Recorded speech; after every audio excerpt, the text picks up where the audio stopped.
Every time I've talked about the impact of technologies on jobs over the last half dozen years, I can always count on a number of angry emails.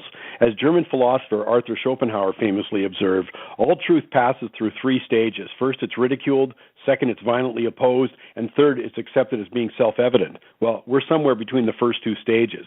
And it would be funny if the consequences weren't so serious. We're talking about a major disruption to the job market, and governments and the educational establishment are showing no sign of knowing what's going on. They're simply not up to the challenge, and the repercussions will be huge.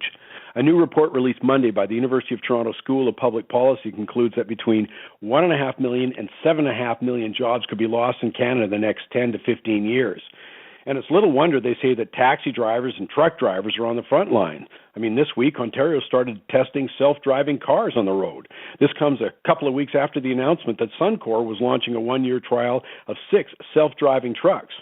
Ken Smith, president of Unifor 707A in Fort McMurray, understands what's going on, even if our political establishment doesn't. Mr. Smith acknowledges, in quotes, trucks don't get pensions, they don't take vacations, and it's purely about dollars and cents, end of quote.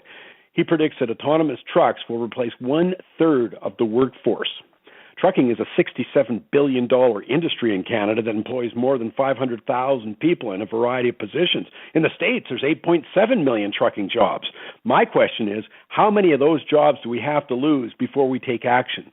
My bet, it's going to be a lot, unless the job losses happen to be among politicians. My name is Mike Campbell. Join me Saturday for Money Talk.